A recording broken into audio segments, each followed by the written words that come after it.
Bismillah, Alhamdulillah, wassalatu wassalam ala Rasulullah. So inshallah we're going to be getting started with the book, and this will be the first walkthrough of Unit 1, which is salutations and getting acquainted. At-ta'arruf, what? As-tahiyyatu wa ta'arruf. Salutations and getting acquainted. And before we get started, I would like to make one thing clear, is that yes, it's possible to get everything accomplished without actually buying a physical copy of the book, but I strongly recommend it because you'll be able to write in it and make your own notes. And even though the book is online for free, I'm not sure about the copyright. So what I would recommend is that if you're in a hurry, you can download the book in PDF form from this website, but I would make niyyah to eventually buy the book so that you would be keeping yourself out of haram in case there is a copyright.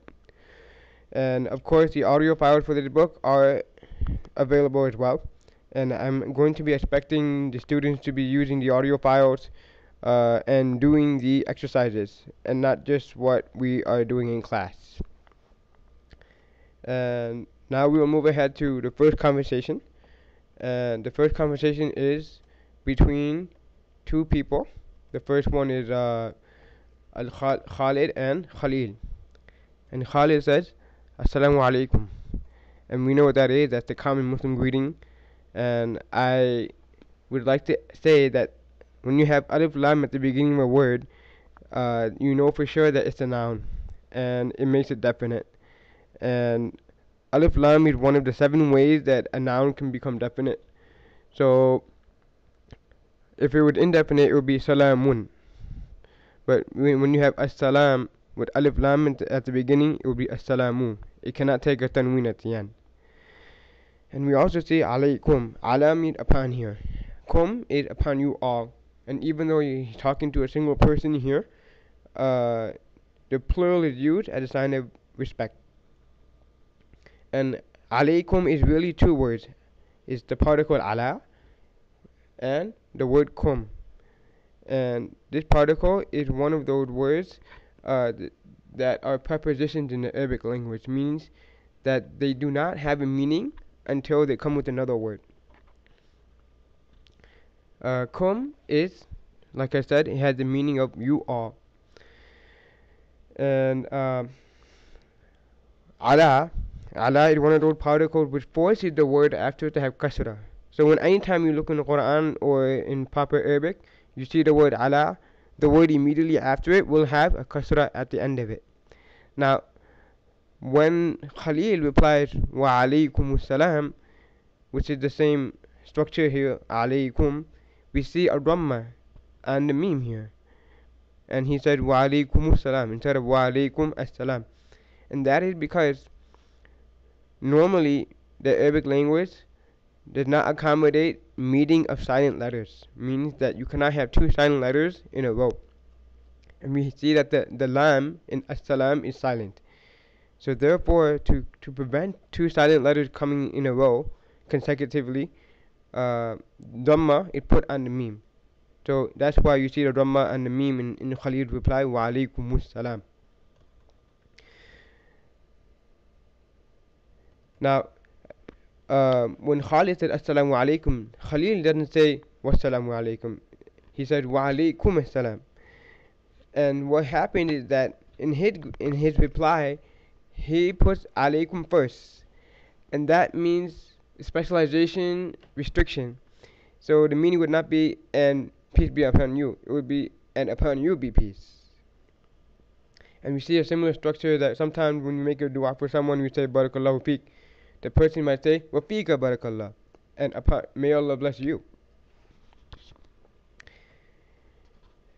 Now Khalid says ismi Khalid masmuka, and that's how he says my name is Khalid masmuka.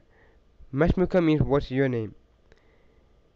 So now we see that the way to make something yours, when you want to say my book or my desk or my foot or my hand, you would simply add the ya to the end of it, because the word ism is the word for is what you say for name. So ism means name. So now he says ismi, which means my name. So ismi Khalid. And then he said masmuka. And masmuka is really ma followed by ismuka. And this alif in the word ism is not an alif that's pronounced unless you are starting speech from that letter. So it is only in an alif that's used for starting. But when you're talking and you see the kind of alif in the middle of the speech, it's not. It's like the alif is not even there. So ma ismuka become masmuka. It's like the alif is not even there. So ma is a question word for what here, and he's saying what is your name? Ism again we see ism again. So ma ismu ka. Now here we see a different pronoun at the end of ism, and that pronoun is the letter ka with a fatha on it, and that means a singular person, male. So when you put that on the end of at the end of an ism or at the end of a noun, it attributes it to a singular male to whom you're speaking. So ismi would be my name, ismuka would be your name when you're talking to a singular male, as Khalid is doing. He's addressing Khalil, who is another man.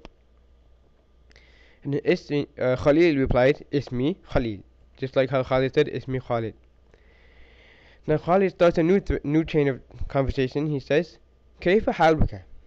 Kayfa is another question word, and that is used for how. So now we have ma for what and kayfa for how. Hal is a condition or your circumstance, and haluka, as we see with ismuka, means yours. So what Khalid is asking is, how is your state? Literally, how is your state? In English we would say, how are you? But this is how we say in Arabic, how are you? Kayfa haluka. Khalid replied, بخير والحمد لله.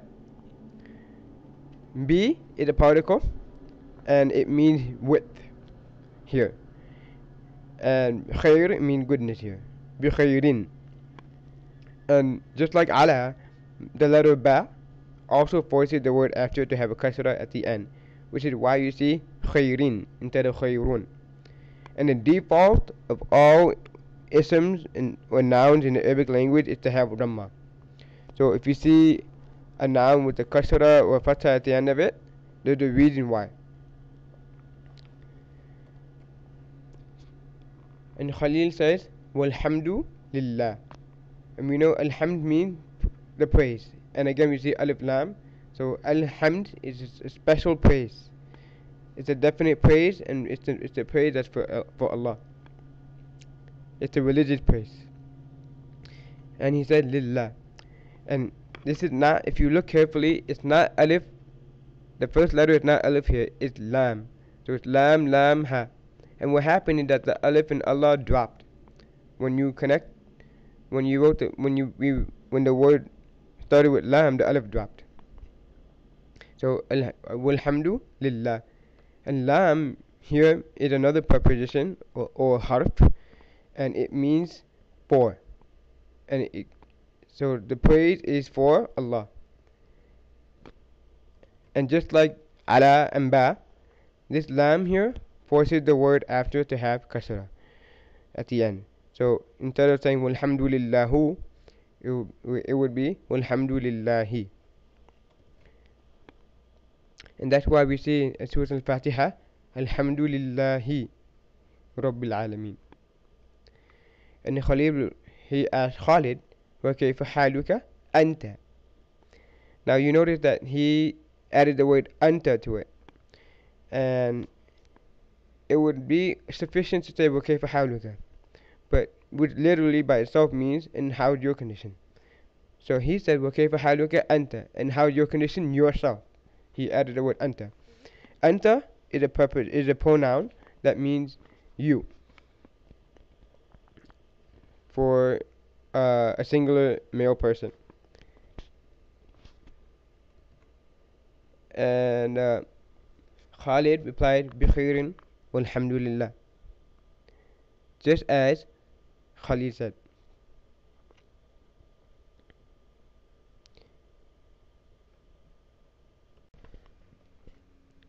The second conversation is exactly identical to the first conversation, except that it's between two females.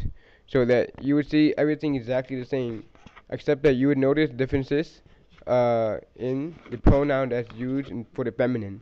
So instead of saying haluki or ismuki, haluka ismuka, you would see haluki or ismuki. And instead of anta, you would see anti. And they serve the same purpose as anta and ka, except that they are used for the feminine. So you would see anti and ki. The third conversation is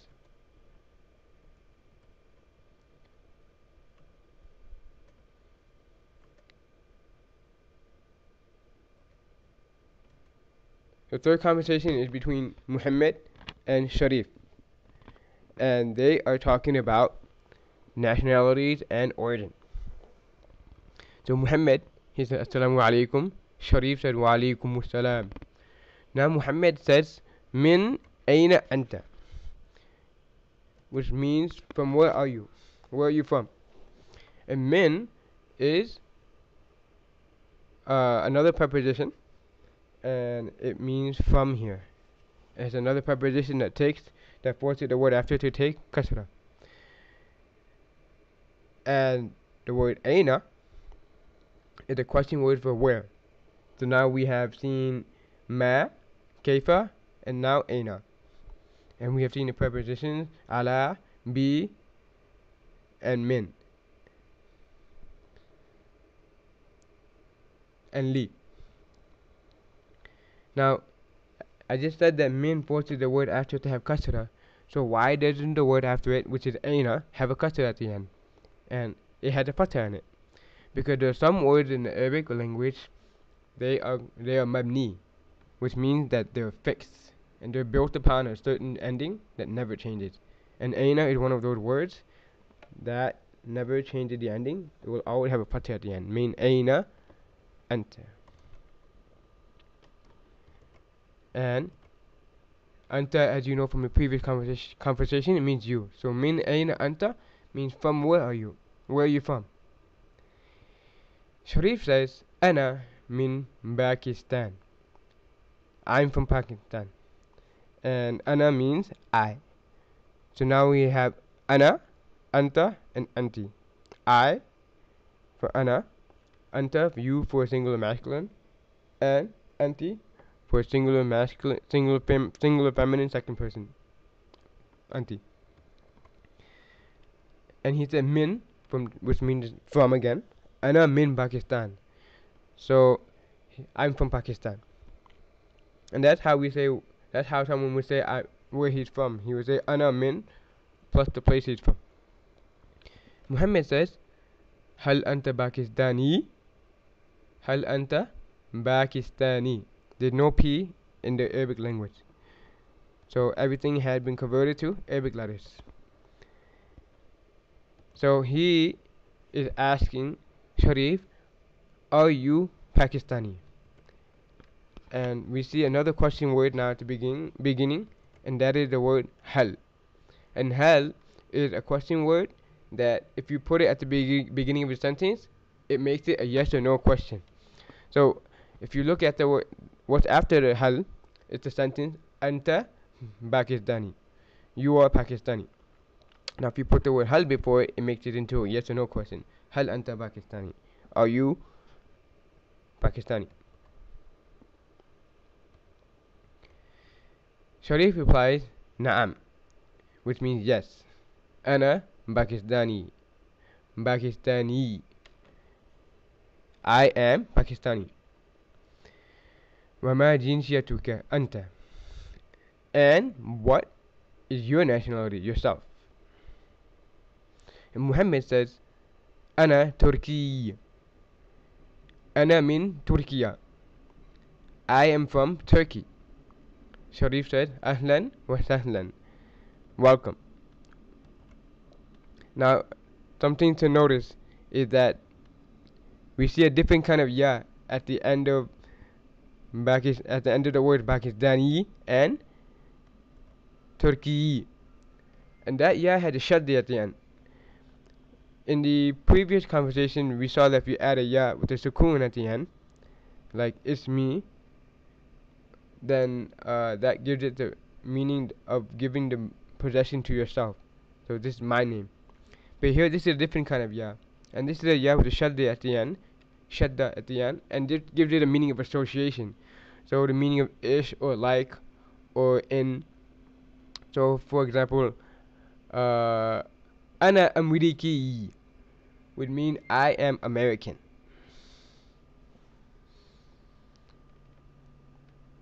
Dirasi means academic. If the word dirasa with studies, you say dirasi, academic, or Islami, Islamic. The word jinsiya is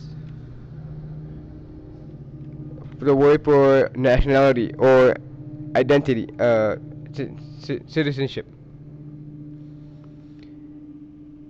And we know from the previous conversation that adding the letter kaf at the end makes it belong to the person whom you're speaking to. So, وَمَا جِنْسِيَتُكَ, and what is your nationality? Ma means what, and what is your nationality? Now, jinsiya had a round ta at the end, and that's called a ta marbuta.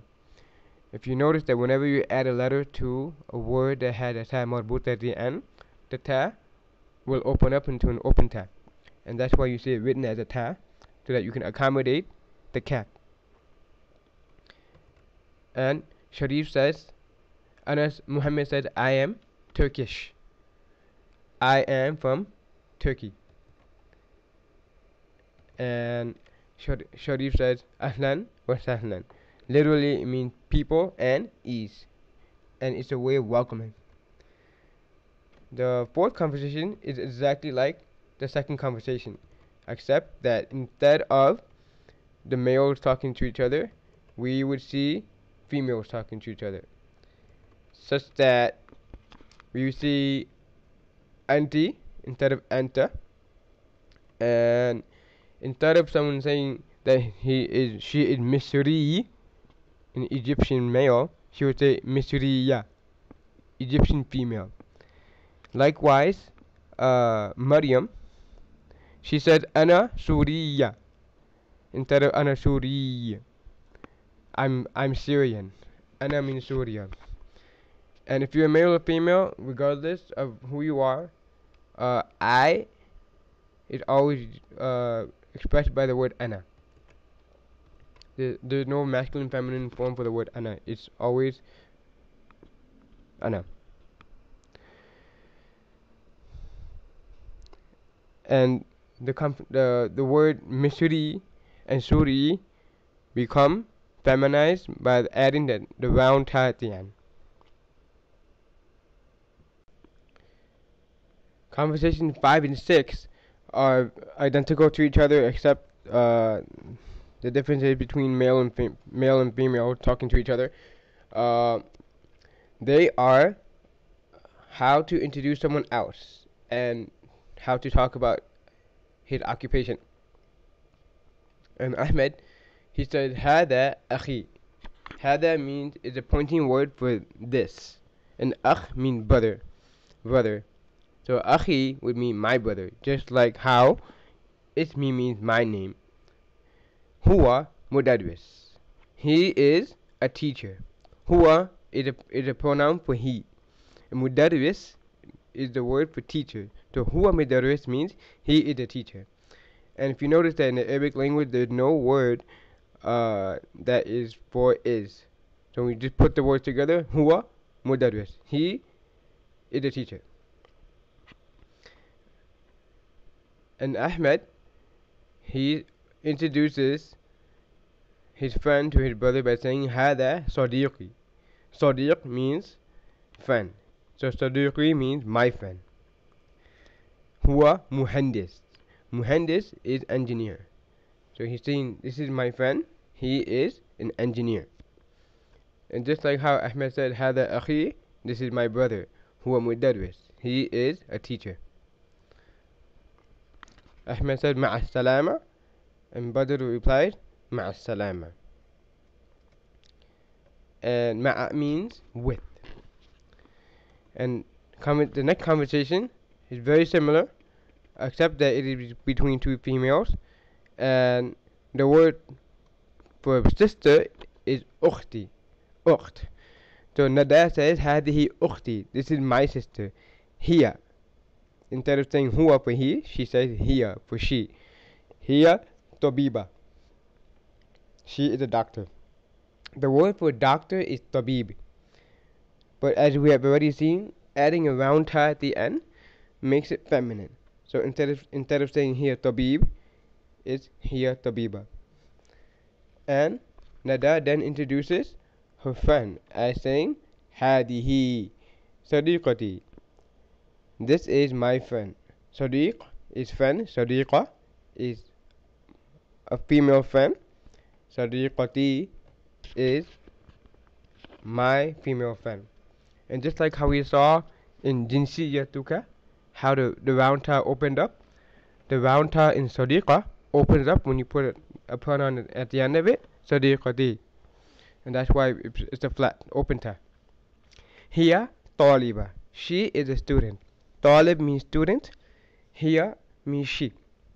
So taliba is a female student. This is my friend, she is a female student. And sister said, Ahlan wa sahlan, welcome. Dada said, Ma'a salama, with peace. And that is the end of conversation 6. So throughout the lesson so far, we have seen some differences in the words that are used for male and female. And I have briefly made a chart of some of them. So we see that for the detached pronoun, which is a separate pronoun, you would see for huwa, for he, here, for she. And to point to something, you would use hada for this, and hadihi for feminine. And everything in the Arabic language is grammatically feminine or masculine. And I'm not saying that the meaning is masculine and feminine. I'm saying grammatically feminine or masculine. Nationality. Someone would say he's American by saying Ameriki. And if a female was saying that she's American, she would say Ana Amerikiya. And she would add a round ta to the end of it to make it feminine. And if you're talking to a second person, you would address a single male by anta, a single female by anti. And if you were ascribing something, or giving possession of something to somebody that you're addressing, you would ka. For example, ismuka, your name, when you're talking to your brother. You would use ismuki, your name, when you're talking to your sister or your mother.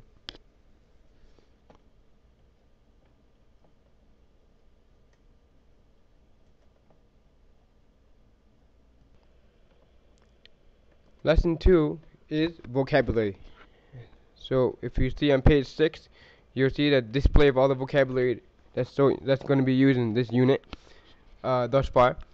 So we see mudarris, the teacher, taliba, female student.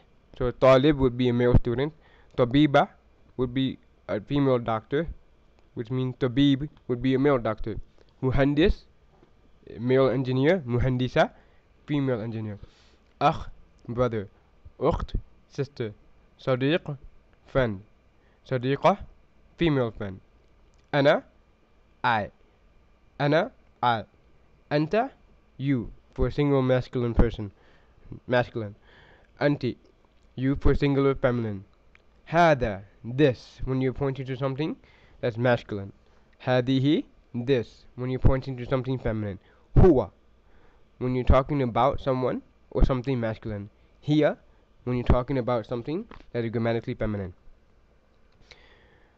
Pakistan is a country, Turkey is Turkey, Misr is Egypt, Syria is Syria, The next row, Pakistani, Turkiya, Misri, Suriya. These are nationalities: Pakistani, Turkish, Egyptian, Syrian. And as part of the work for this class, I would expect the students to be doing the drills from the book. So for example, on page 6, the first drill will be to listen and then check the appropriate box on the page that you when you hear the word. And the audio can be found at the link of the bottom of this slide.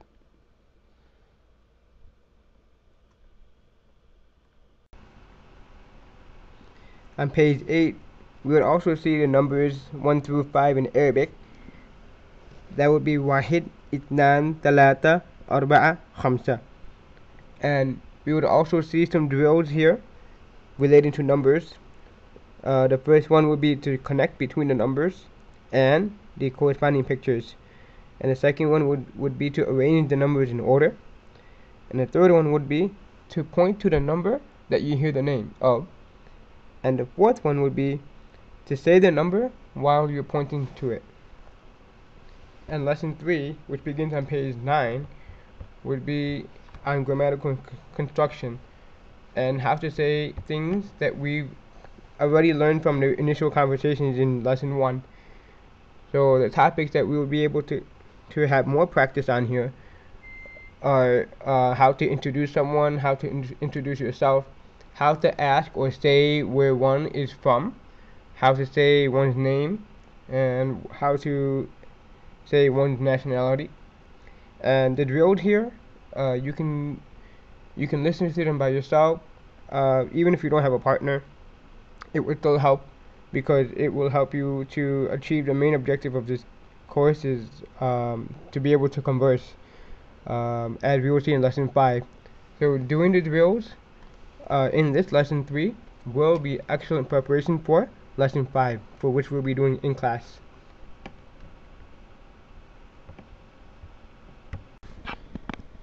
Lesson 4 is about sounds. So in unit 1 we will see the difference between the letters kaf and kha.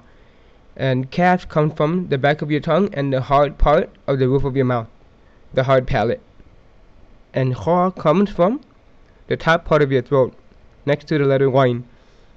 And the thing in common with both of them is that the breath should run when you pronounce these letters, so that if you were to put your hand in front of your mouth while pronouncing these letters, you will feel some air coming out of it, out of your mouth. And a difference between these two letters is that kaf is a strong letter and kha is a soft letter. And what I mean by that is that a strong letter is that the sound of the letter does not continue past its place of pronunciation. So for example, when you have the makhraj of kaf is from the back of your tongue and the roof of your mouth, there's a separation involved that makes the k sound. So it's a very sharp sound as opposed to a soft sound, which would be when the sound of the letter moves on past the separation point. So the separation point for kha is in your throat, but the sound goes past that separation, so you hear kha as opposed to kha. And for kaf, you hear ke instead of ke. So there's no sliding involved for kaf, and for kha you feel some. It takes more time to form the letter kha. And another difference between them is that kha is an awesome letter, and kaf is a lower letter. And what I mean by that is that an awesome letter is one of the letters that when you pronounce them, you're going to have an awesome sound. And this awesome sound comes from pressure on the roof of your mouth that's caused by raising the rearmost part of your tongue. And that's what causes the awesome sound. So that means that kaf should not have this awesome sound. It should be ka instead of ga. And kha, it should never be kha. It should never be khe. It should always be kha. And that's done by raising the rearmost part of your tongue to exert pressure on the roof of your mouth. You'll also see written forms of these letters as they appear in the beginning, middle, and end of the word. So that on page 13 you would listen to the drills and repeat them after the drill. And on the next slide I have translated all the words so that you can see for yourself how the meaning changes if someone were to pronounce kha instead of kaf, and vice versa. And also in this lesson there are some exercises so that you can understand what you've heard. So you would listen to the audio and then check the appropriate box.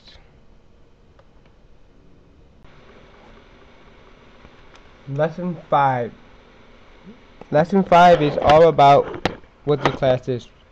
Al-Kalam, which means speaking. And in this lesson there are no audio exercises, which means that it's all talking, it's all speech. And that's why this is the part that we're going to be focusing most on in the live session. And as opposed to myself delegating everything else to you as much as possible, this and lesson 3 in each unit are usually the most focused on lessons in every unit that we're going to be doing. We're going to be doing as much of those possible in class. And lesson 5, there you have a lot of conversation and exchanging conversation with a partner. So we'll be doing that either in class with myself, being a partner for everybody, or in a breakout room, and we'll see how that goes.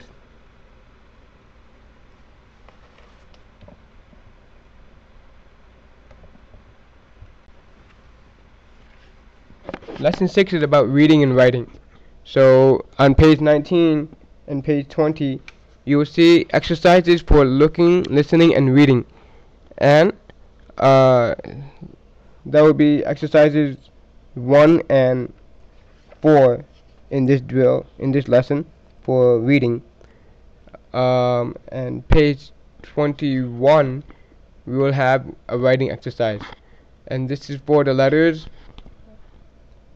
Hamza, Dal, and Dal. And on page 22 is very similar to what you see on page 21, which would be, instead of those letters you would see the letters Ra, Za, and Waw. And inshallah that will cover the end of unit 1, and I'd like to congratulate you on this, and inshallah this will be a good start for the rest of the course, inshallah.